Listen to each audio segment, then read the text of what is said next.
Hi, y'all. Welcome to the Southern Fried Podcast. It's another glorious day in the South. Good to be alive. Good to be here on the program. Appreciate all of our listeners. Been hearing back from some of them. We hope you're enjoying the programming.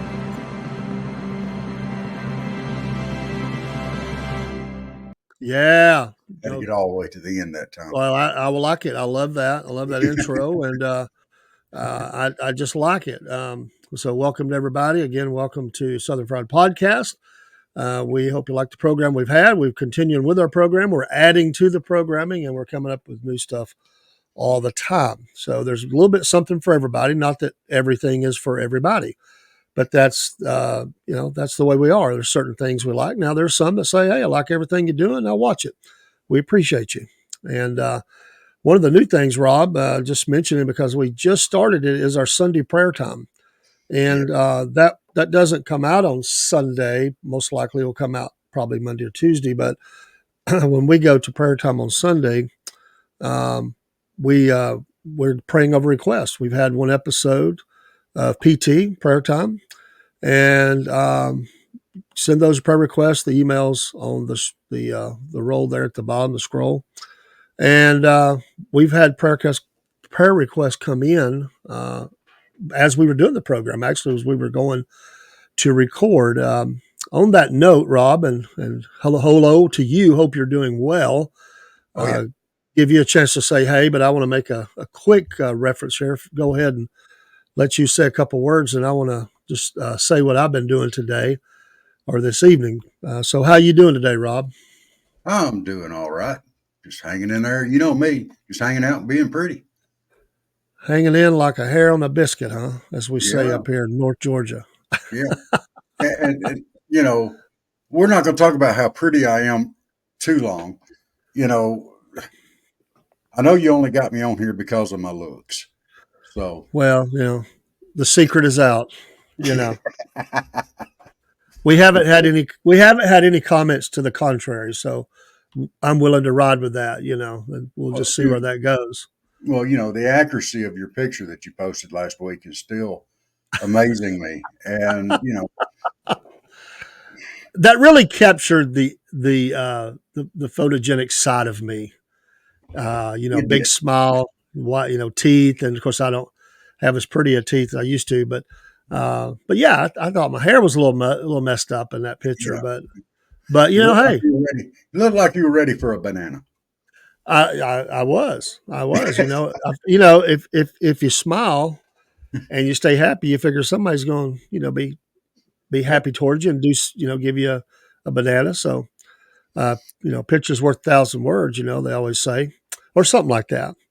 But today I do want to say at the beginning of this program, as we talk from the front porch, I lost a dear cousin who passed away this week. We, in fact, just went to the funeral home. And so I want to say, please pray for my cousin's family as they have the funeral tomorrow. But I will tell you, Rob, there's in loss for the believers, there's blessing. And, it wasn't, I know people have shed tears, but honestly, at the funeral home, it was just family coming together that loves each other. And we realized that we're losing some more, but we're not really losing them, Rob, because we know where she went. And I'm thankful for the legacy of our family to through the generations to continue to tell us the good news of the gospel of Jesus Christ. And so I'll see her again. So, but do pray for the Donna Kelly family and that loss. But, there's a lot of people I'm sure passed away around the United States today. And there's a lot of families go through that. It's a cycle of life, a circle of life, some might say. But I haven't got to see her a lot in the last few years. Just a difference of time and distance and everything else, jobs. But we keep up like a lot of people on Facebook and different things like that. But it was good to see a lot of the folks that I did see. So as we say, we see each other when funerals happen. And I was telling you before we went on air. Sometimes that's it might be the last time we see each other on this side of life. So I Yeah. took advantage of it and talked to as many as I could get around to, and um, gave them a hug. And that's what we do in the South, Rob. We hug. Oh yeah. I'm going to digress here a little bit. We're talking from the front porch. I know. There's probably somebody listening that, and maybe not, but there's probably somebody listening that's not a hugger. Well, I'm sorry. We hug. Now, there's right kinds of hugs and wrong kind of hugs. I'm talking about a good kind of hug, and like we do in church and for our family. But people hug, Rob. We're open like that, and I don't care.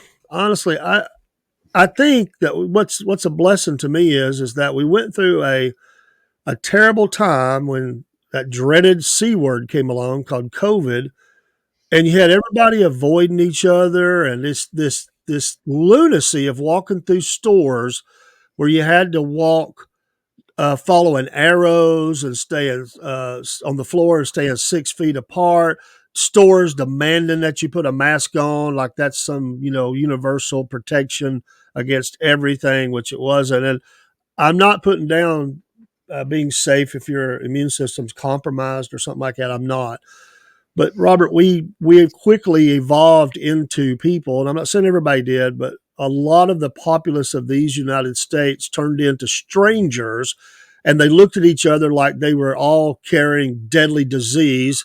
And it was like an episode of what's that movie where they were, Dustin Hoffman, and they had the monkey Oh, virus. What was that? They and how they locked the town down and they wouldn't let nobody out. And outbreak. yeah, outbreak. That's what we turned into. I mean, and people looking at you like you're an alien or something. I'm saying that to just say this: I hug, I shake hands. If you don't want to do that, I'm not going to make you. But most people in the South, we hug, we shake hands, we slap each other on the back. Yeah. Uh, I've lived 59 years that way, and guess what? I'm not changing. Not changing. Well, And there's a lot to be said by a hug. There's a lot that can be said with a hug that you can't say with words. You know, true enough. I mean, when someone comes up and hugs your neck, they're accepting you for who you are. Yeah. And hey, you're my people. It's fine. Yeah. When it's been proven that touch, it's just something about it when we touch each other and hug that way. It really comforts people. It brings comfort into their life. And I was thinking as you said that when my dad passed, many, many years ago, and it's hard when you lose your parents, especially and those close to you. But I remember going to church, and I was glad to be there. I mean, that's where with the sanctuary we worship, but it was still hard, and I'm trying to have all this composure and everything, and right in the middle of the service, right in the middle of the singing part of the service. And if he happens to see this, I'll say thank you, Pastor, from the bottom of my heart. Uh, right in the middle, and sometimes we don't know what to do. We really don't. Sometimes, do I say anything? Do I not? It's a little uncomfortable. People don't know. They don't want to offend. They don't want to say the wrong thing. But right in the middle of the service, my pastor gets up and he said God told him to do it, and I believe him. And I know it was God told him to do it. He got up and he came up to me. I was sitting up on the front pew, listening to singing. And to be honest, I was in a lot of pain, just a lot of pain. And my pastor come over there and he just grabbed me up and gave me a bear hug right there in the middle of the song service. And it was an emotional moment, but it was exactly what I needed right then.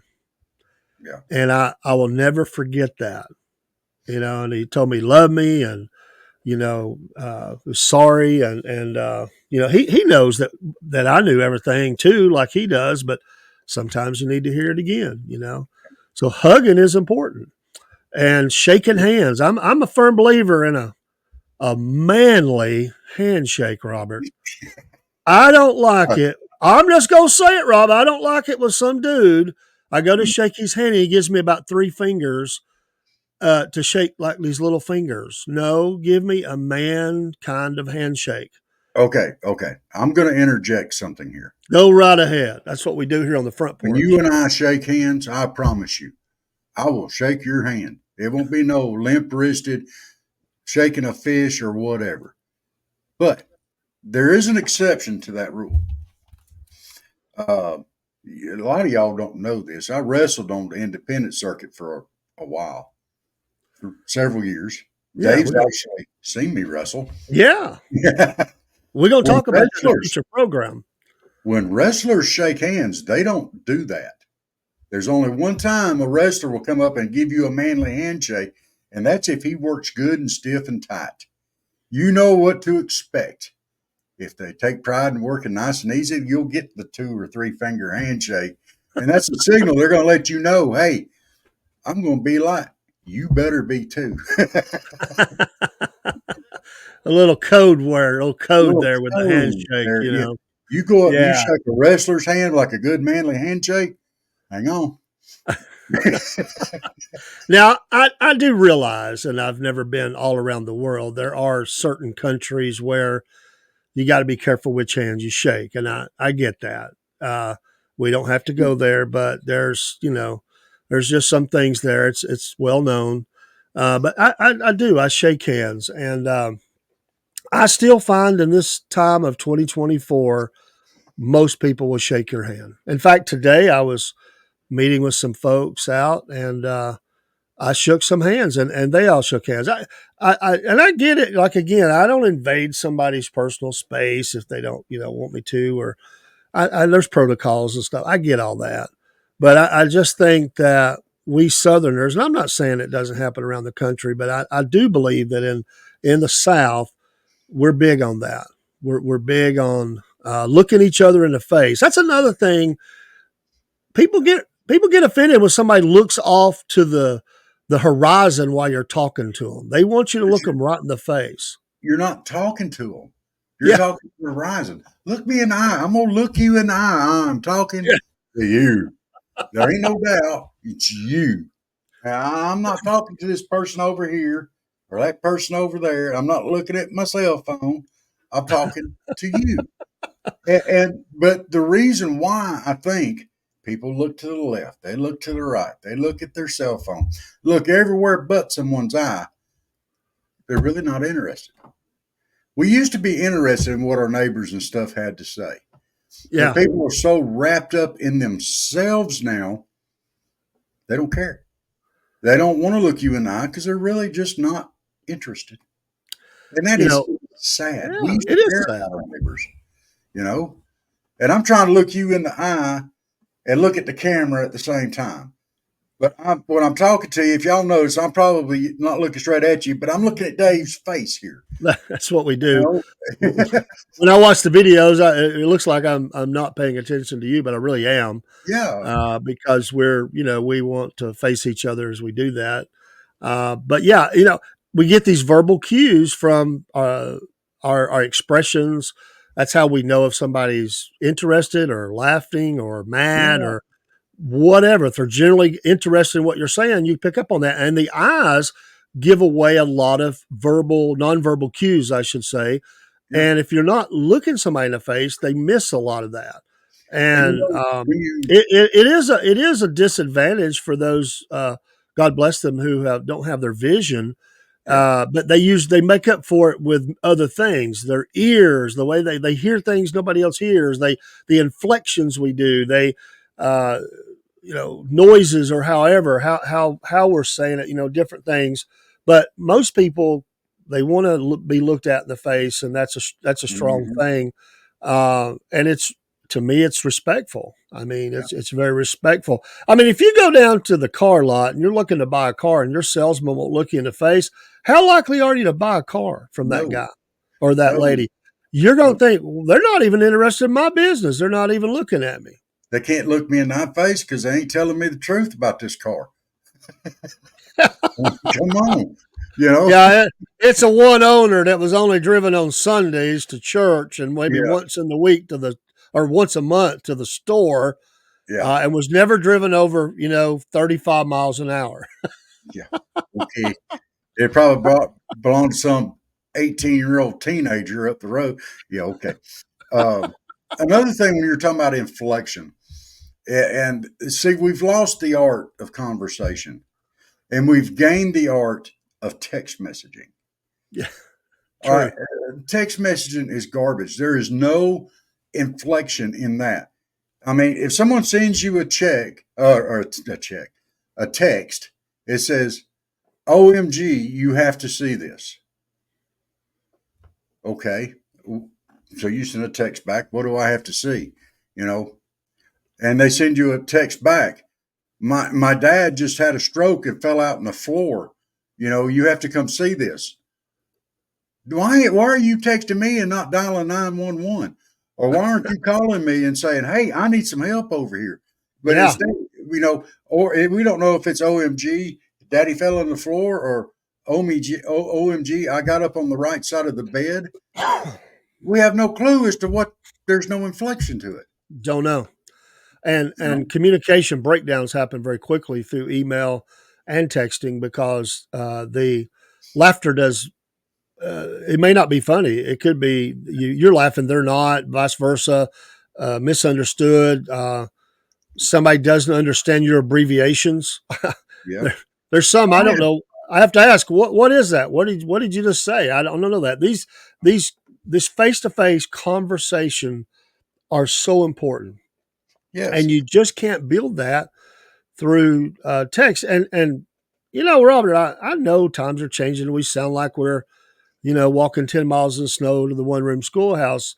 But I will never believe that technology can replace the human factor of us looking at each other and talking and having a conversation and appreciation of each other's friendship or the love we have for each other, genuine concern for each other. I don't want to hear about AI or none of that crap. I like to talk to people. We've lost the art of writing letters, sending postcards. Not everybody. I know we'll get letters, no pun intended, saying, "Hey, You uh, owe me money. yeah, hey, I send them all the time."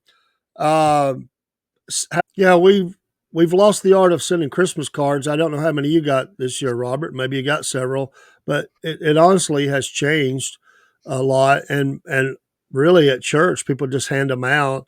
So you do get some there, but I'm just using these as examples that the communication is totally different, and um, I just think there's a breakdown in how we talk to each other and communicate with each other, and I just see it going down a bad track.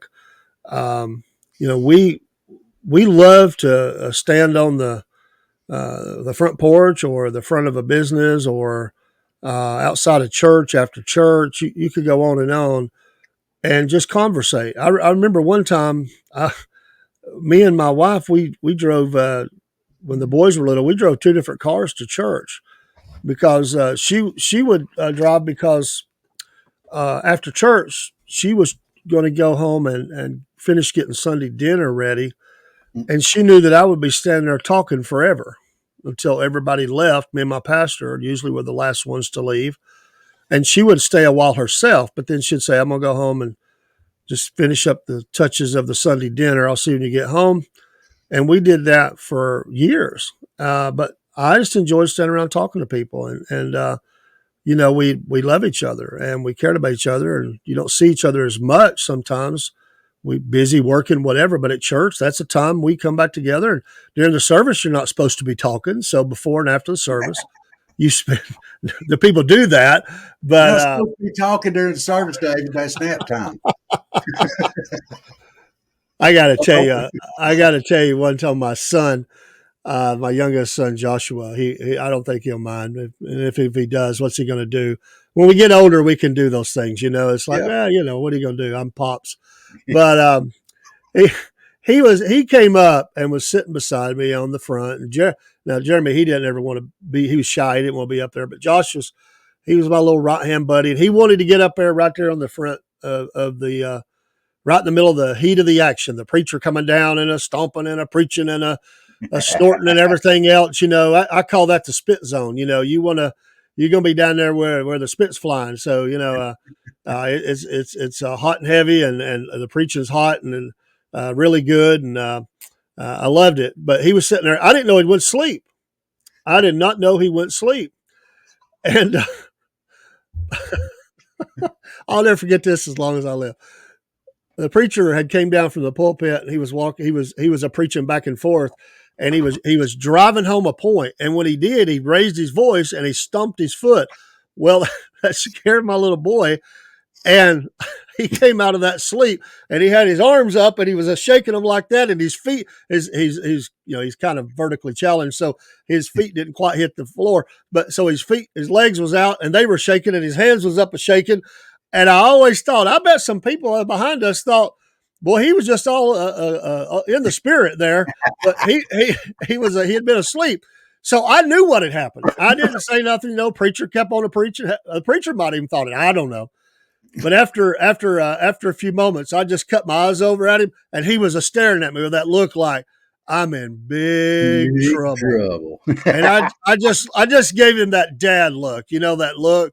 And my granddaughter says she hates that look. She said your eyes get big, and I gave him that look, and he was trying to he was mouthing, "I'm sorry, Daddy, I'm sorry." Oh, I could laugh about those things. It wasn't too funny to me at the time, but I didn't realize he'd went to sleep. Let me tell you about the talking after church down here. It's a little different. We talk before church. We talk after church. And my church has gotten to where they're talking around outside after church.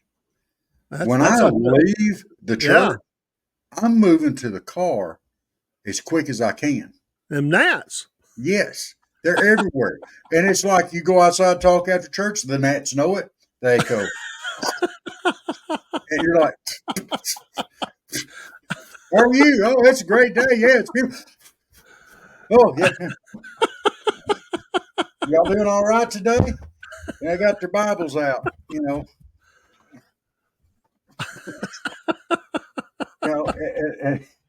oh my gosh, they are horrible this year. And I love every one of them. But when you leave the church, leave me a path. I'm going to the car. I'll talk to you all afternoon inside. Car, air conditioning, and hopefully down the road some sweet tea.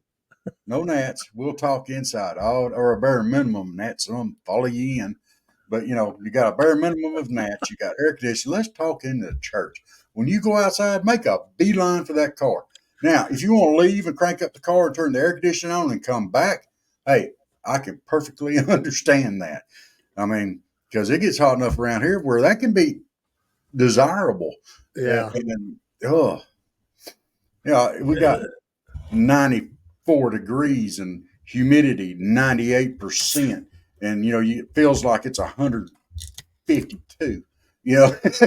Oh yeah, it's rough right now. We need some rain. I was thinking of one of the churches I was at.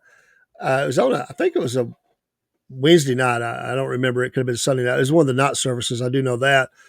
And about the time we all got to church, the police pulled over these old two boys, and they pulled right in there in the church parking lot, and we're sitting there. And so we figured they were getting a ticket for speeding or whatever. So we went on in, had church. So we're in there. It's a night service. It's about an hour, or so. Might be slightly more. We come out. They're still sitting there. The police is sitting in his car with the air conditioning on. They're sitting there about sweating themselves. It's a hot summer day. I mean, I do remember that. And so I just went over there and talked to them, so, see what was going on. And I think I approached the officer, and he said, "Well, I got to wait on State Patrol, and he's coming from a good distance away, and he had to work an incident, and so we're waiting on him." And it took him, I'd say, it probably took another 20 minutes for him to get there. So we went in and got some water for him, and brought some water out for all of them, the officer and those guys. But it's bad enough getting pulled over, but can you imagine sitting there for about an hour and a half and wait? You don't know how long it's going to be. You don't know what the State Patrol is going to do, but, well, yeah, you do, because they usually write the ticket, the State Patrol does. If The they pull local you over, boys, you you going. get a break. State Patrol ain't gonna give you much break. I can tell you that. But yeah, it's hot. You don't want to be hanging around. So we gave them some water and stuff, and then we went on our way. And about the time we were leaving, the State Patrol pulled up. So I knew their sad wait was about over. Well, I wouldn't have brought him no water. Yeah, I would have, but Yeah, I kicked a dirt clod about it. Uh, and that should go down like down here. That should go under cruel and unusual punishment. Yeah. If you're not going to let them out of the car, at least, you know, come on. Even if you had to cuff them, they probably willingly say, "Cuff me, just let me get out of this car. It's hot. Yeah. It's an oven now." You know, Yeah. or put me in the back of your car where I can at least get some air conditioning. Come on, dude. That's it. I, Oh, I offered all three to come into the church and cool off and conduct business there. I didn't care. The yeah. officer wasn't. He didn't want to do that. So Yeah. we did get him some cold water and some paper towels to wipe the sweat, and did what we could do. But yeah, it's that's rough. Sometimes this time of year, and I mean we've all done it.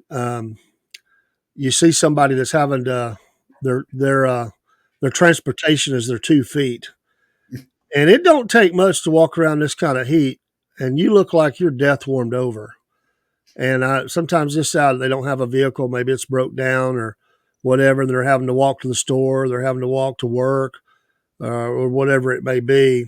And I really feel for people that's having to, and I've had to do it before. I mean, there's been Mhm. times, and that's rough walking right there. I mean, that's tough. That humidity, as you mentioned, was really bad, and Mhm. you got to be really careful. You can dehydrate. Back in it's been many years ago. I was part of the procession. They reburied the crew of the Hunley, uh, the submarine that went down. And a long story short, there's a lot of stories I could tell, but we were a part of it. It was thousands and thousands of people just in the procession, and there was thousands more that lined the streets. But we had to go about, I can't remember, it was 4.5 or 5.5 miles in full uniform and walk or marching, and the heat coming off that asphalt and everything.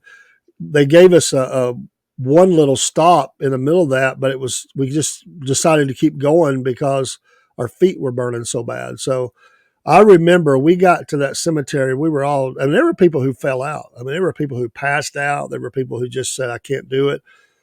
And I said, "I'm going to make it. I'm going to make it." It was tough, but we got there, and these wonderful Southern ladies, as we entered the cemetery, they had prepared tables and tables of lemonade, ice cold Oh, lemonade. I tell you, that was one of the best tasting drinks of anything I have ever had in my life, man. It was like a lifesaver. I will never forget that. It was a great act of mercy. I'm going to tell you, because we were just we had already drained our water out of our canteens. It was a hot day, man. yeah. And that's tough, man. You can dehydrate really, really fast and this kind of thing. So you do got to stay fluided up, no matter what part of the South you're in. But I can't imagine. we don't call that riding on our 2 feet, or how did you put that? Riding your left foot and your right foot, or whatever. We Well, yeah, actually, when you're walking, we actually have a term for that down here. all right. It's called riding the heel toe express. The Hilltop Express. Hey, I Which saw my wife and I were coming back from Dothan the other day. Dothan, And Alabama. Dothan, Alabama. And we crossed the Chattahoochee there. Yeah. And I saw a sign, and I'm gonna go there for the Confederate Naval Yard. Okay. It's on the Chattahoochee before it runs into Lake Seminole. Yeah. So I guess it used to run right on down through. But I actually saw the sign for it. And it was actually a naval yard for the Confederacy. Yeah. I've never been to that. I also need to come down there, visit with you. We need to go over to Andersonville and Oh, go to yeah. that area. That's another thing we need to do. There's so many Oh, yeah. Right around this sites area. in the state of Georgia. The Colomoki Mounds. We need to go there too. Yeah. That is very, very interesting and neat. And there's so many places. The Little Grand Canyon. Yeah. We got to go there. I'll post pictures up of it, but because me and my father-in-law went up there. I'd been there once before, but I was a youngin. But it's still growing. That's the amazing thing about it. But it's not out of rock. You know, I've always said if I'm still able enough when I do retire and have the money, one of the things I just really would like to do, and other states as well, but I certainly want to start in Georgia, is visit these sites. Many of them I've never seen. Some of them I don't even know they exist, but go through the small town America. You know, we're going to highlight Main Street America. We're fixing to start some programming on that, these small businesses and small town America, the main streets. But a lot of times near those type of areas, there's some really neat tourist areas, things to see. I don't mean touristy like in junk for sale. I just mean there's things you can go see. And really it's not just hundreds, it's probably in the thousands of things that you can go see throughout the state. And I would say probably I've only seen maybe 2%, maybe if that of it. Many things. I've been to a lot of things in the state of Georgia, but there's so much that I have not been to. Yes, yeah. And there's a lot of stuff that we need to cover. The Georgia State Fair. You know, we need to cover that. We need to. There's I don't know if they still call it the Agorama or not, but over in Tifton, where they have like the small town set up. That was a 1800s town, and it's fully functional. There's stuff like that we just need to go, and we need to take our little podcast self right on over there. We need to go through the battlefield and do a special just on the battlefield. Oh yeah, at Chickamauga. It's amazing how many people don't go to things that's right in their backyard, so to speak. Yeah. People that like whatever you have down there that's probably attractions. There's probably people live there. They've never been to it. Right. And I will say in my area, I've been to, I guess, about most everything. It might have been many years on some of them, but school field trips my dad and mom took me, and things I've done on my own. There's a handful of stuff but most of it I've seen. But there's a lot of people they'll say, "Well, I've lived here my whole life, and I ain't never went to that thing." You know, I ain't gonna go now. Yeah, I ain't gonna go now. You need to go to that. I'm gonna sit right here on my front porch. Go sit right here in my living room. If I can't see it on that TV, it ain't all that important anyway. Or there are people in the South that will say, Rob, they'll say, well, we already go see so and so, and they say, well, if they want to see me, they can come here. That's the only way they're going to see me, or buy a picture that you give them. I'm not leaving my farm. I'm not leaving my front porch. I'm staying right here. Here is where I am, and they'll bury me right where I'm at. I'm not leaving. Oh, well, you can't go sit on somebody else's front porch like that. So, well, I'm sorry, I'm sunburnt from being out on that zero turn the other day. Now I'm itchy and scratchy.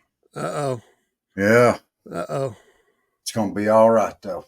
It's going to be all right. Footage out there on that zero turn. I'm telling you, it's like a carnival ride for grown men. It is just, I get out there, they're going to laugh like a little schoolgirl. Did you see that video? I think I sent it to you, Rob, the guy who's trying to get his zero turn back in the garage, and he ends up hitting the controls the wrong way, and he goes around a bush, and then he backs into his car. And, because I thought I sent that to you. It's kind of he's got enough room, but he's trying to, I guess, mow around the bush or whatever. And maybe the limbs of it caught it or something. And he gets all messed up, and he's overcorrecting every time. And he took a beating on that thing before he should just shut it off. That's almost as bad as the guy trying to back the horse trailer in, and it's got all the horses there laughing at him. Yeah. Have you seen that? I have seen that. And there's countless videos of guys trying to load their lawnmowers or motorcycles in the back of trucks. Endless. They go off sideways. They flip it over backwards. They run it up and smash the back window out of their truck, and you name it. Oh, and why do we laugh at that? We shouldn't, but We shouldn't, but man, it's funny. it is. It is funny, or we wouldn't be laughing at it.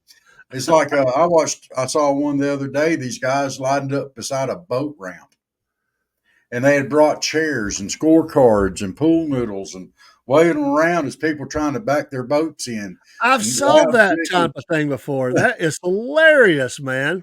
tell the guy on the loudspeaker, "Hey, man, 6 times the charm."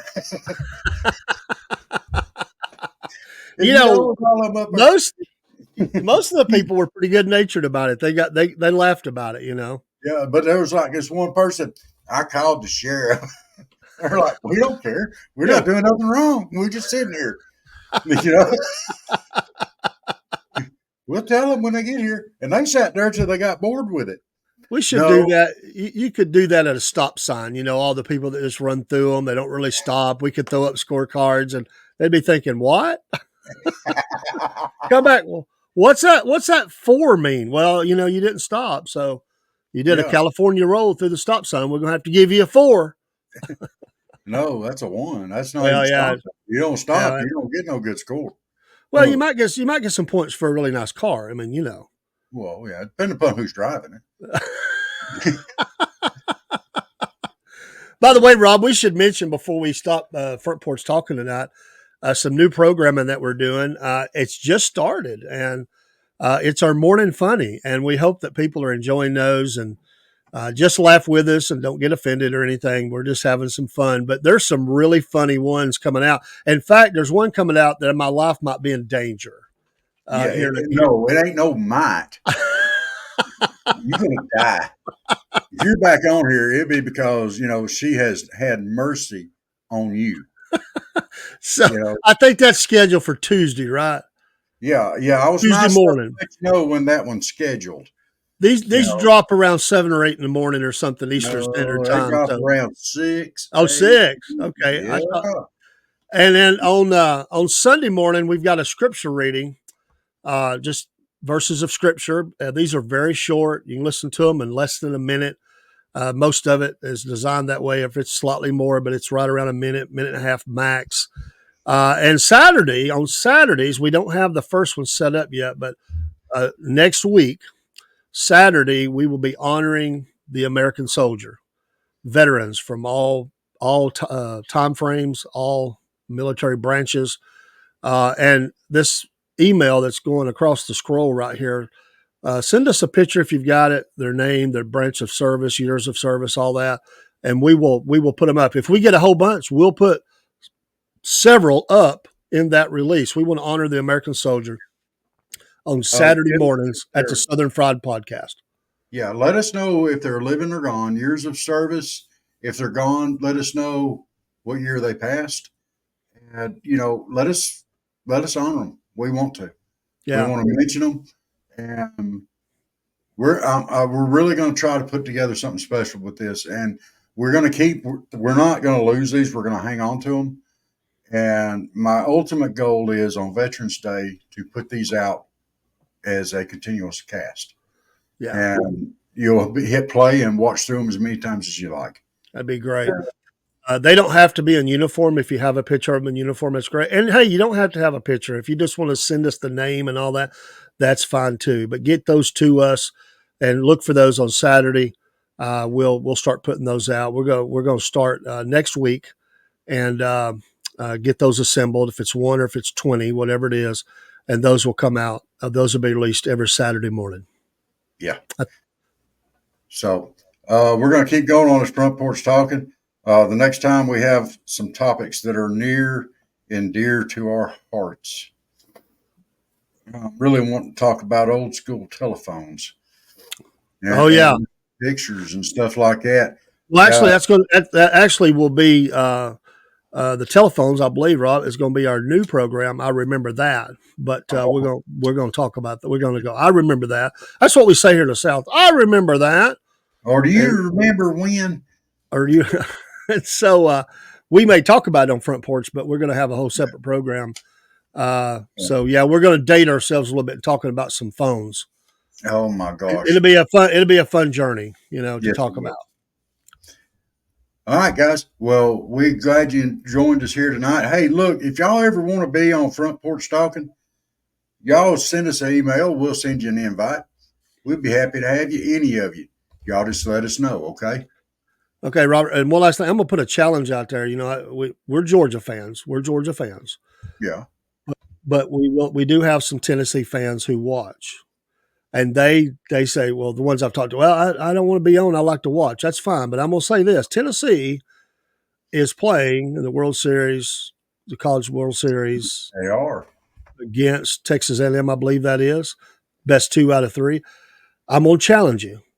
If you're a fan of Tennessee and they win this thing, I want to see a Tennessee fan be brave enough to come up with us. We're not going to dog you out. Come No, on, talk about no. what that means. We'll give you a spot on Front Porch Talking, and you can stay in for Mhm. 2 minutes, 5 minutes, whatever. Hang out the whole program. I'm putting a challenge out there. There's somebody watching. That's all. You know, when you can make it to the big game, I'll applaud that.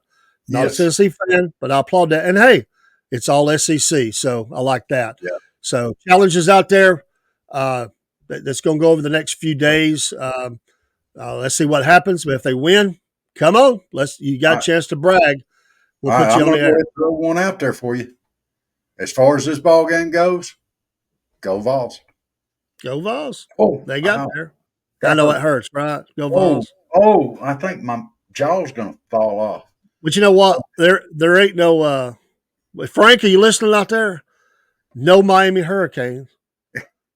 We gotta get Frank on. We do We have to get Frank on. Frank's my brother-in-law. We got to get Frank on. We're going to do that soon. We had his wife on. We got to get her. We got to get Yeah. our update from the Western The correspondent. challenge is out for Frank right now. I know he's going to hear about this. He does car shows. We got to get him to show us some pictures, video, whatever of his car, and come on talk about it and life in Nevada. And Now, oh, wait, Dave. Let's me and you make a pick right now.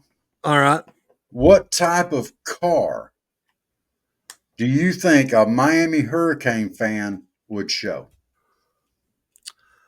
wow, man, you're going to get me in trouble here. I don't know. I think you get me in trouble. I better leave that one alone. I mean, I got all these cars popping in my mind, like the Pinto or the Vega or that's not what he has. That's not what he has. So I'm thinking Yugo.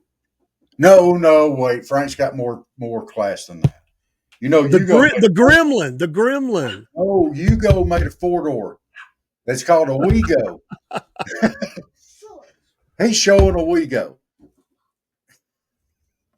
That's a 4-door Yugo. Come on now, that's funny stuff right there. You know, he has to fix 4 doors. Ain't none of them bigger to let somebody in there. We love you, Frank. We love you, Frank. Love you, our listeners. Thanks for Yes. watching Front Porch Talking. And hey, y'all come on and like and give us some follows there. We'd Yes. appreciate it a lot. We sure would. All right. God bless you guys. We'll see you next time.